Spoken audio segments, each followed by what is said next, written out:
These 4 setups were used by the pro player Henry to win the MCS Ultimate Wildcard Tournament, bringing his total career winnings to over $600,000. So today we're taking a deep dive into all 4 of these setups to understand exactly how these plays out of the 4-6 playbook shut down some of the best pro Madden players in the world. And along the way, I'll also go over the 3 key concepts that Henry used to win his 5th championship belt, which we can all learn from to instantly take our Madden game to the next level. Now, Henry's quarterfinal game against Astro was not a great defensive showing, but this game laid the foundation for what was to come. Astro is one of the best offensive players in the world, and despite Henry's defensive struggles in this game, he still taught us an important lesson on the most effective way to keep your opponent from scoring, which brings us to key concept number 1, which is play defense on offense. This is also known as clock management, and on his final drive of the game, when he was losing by 3, Henry knew that the only way to prevent Astro from scoring was to make sure Astro's offense never got to touch the ball again. That's why he decided to take his chances and go for it on this 4th and 1 with a minute left instead of taking the field goal to tie the game. He knew that if he gave Astro the ball back with a full minute left, it would be impossible to keep him out of field goal range, so Henry had to keep the ball all the way to the end. And a couple plays later, on 2nd and goal with just 12 seconds left, Henry was able to find his receiver in the back corner of the end zone for the go-ahead touchdown. Astro's offense didn't have time to do anything, and Henry was on to the next round. Now, after having nearly a week to refine his defense, Henry's semifinal matchup was against Cole, who ran a unique offense out of the spread playbook.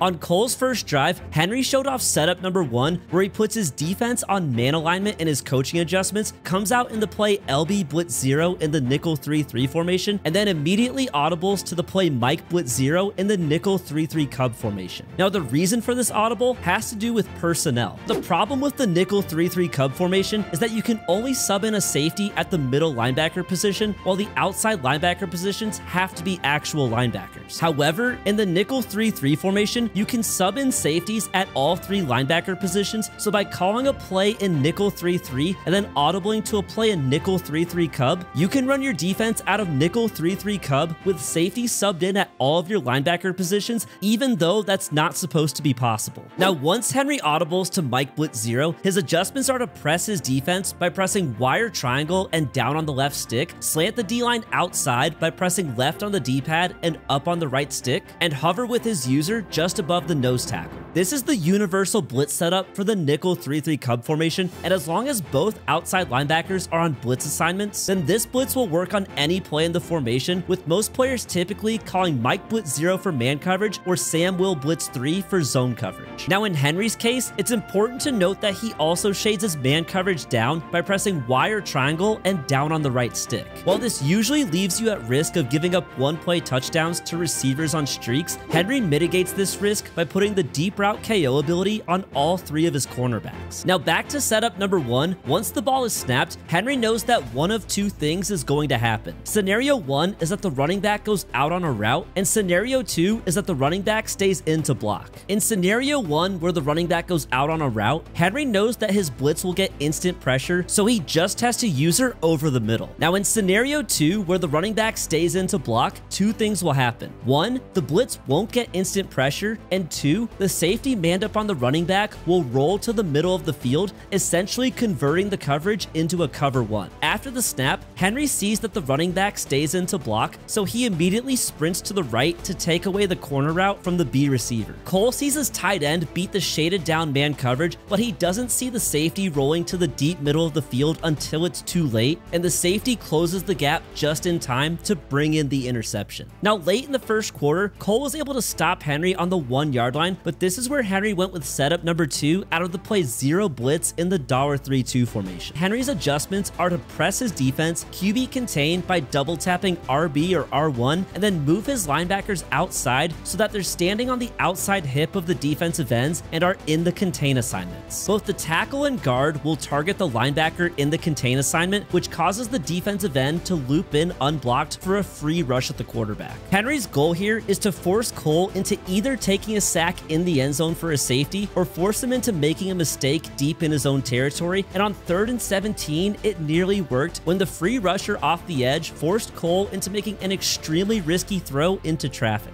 Now, the game ended up going back and forth, and Cole's unique off-meta scheme helped him put together a couple successful drives to keep the game close. With a little over 3 minutes left in a tie game, Cole had the ball on 2nd and inches, and with his championship hopes on the line, Henry made the adjustment of the tournament, and it gives us key concept number 2, which is remember key plays. If we go back to the 3rd quarter, Cole had run the play motion Z spot, where the running back goes on a motion swing, and his only adjustment was to put the solo receiver on a slant. On that play, Henry had his cornerback in a zone assignment, so the slant was wide open, but Cole also knew that the slant on this play would always get inside leverage and was a guaranteed completion for a few yards. Now, jumping back to Cole's 2nd and inches play in the 4th quarter, we can see that once Cole sends his running back in motion, Henry remembers this play from before and makes a split-second adjustment to back his coverage off before the ball is snapped. Because the outside cornerback in the shaded down man coverage is no longer pressing the receiver off the line, Cole's receiver doesn't get the inside leverage that he was expecting. Instead, the cornerback jumps in front of the slant and Cole throws it right to him for the interception. Once Henry had the ball, he never gave it back, and after running down the clock, he kicked the game-winning field goal as time expired to send himself to another MCS final. In the championship game, Henry faced Mr. Football 88, who ran a meta offensive scheme using the gun bunch offset and gun tight slots halfback weak formations out of the Eagles playbook.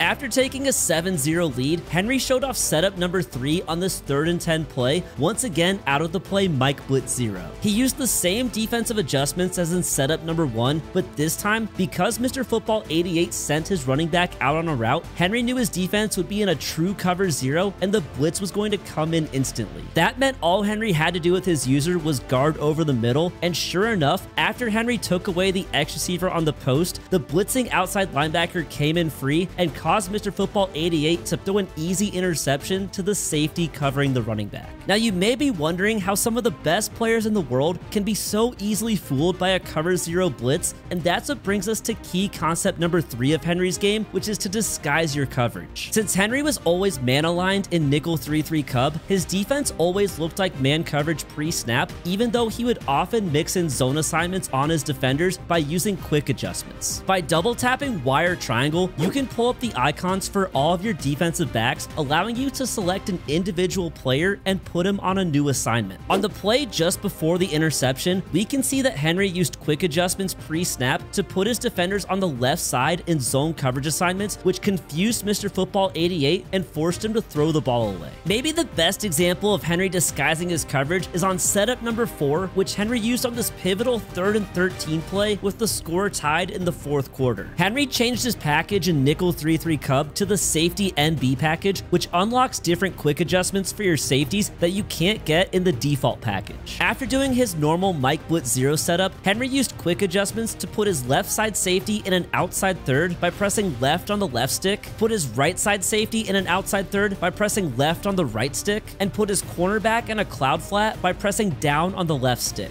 With his user responsible for guarding the deep middle, Henry had built a cover 3 shell out of his Mike Blitz 0 look, and after the snap, it completely confused Mr. Football 88, who made another poor read by throwing deep into traffic, and Henry's defender hauled in another interception. After that, Henry once again showed off his clock management skills as he methodically moved the ball down the field and ran the clock all the way down to 0. As he kicked his championship-winning field goal, he reminded us that he had not 1, not 2, not 3, not 4, but 5 championship belts to his name, which is now the most in Madden history. And if you want to see how Henry built the smartest offense in Madden history, then go ahead and click right here.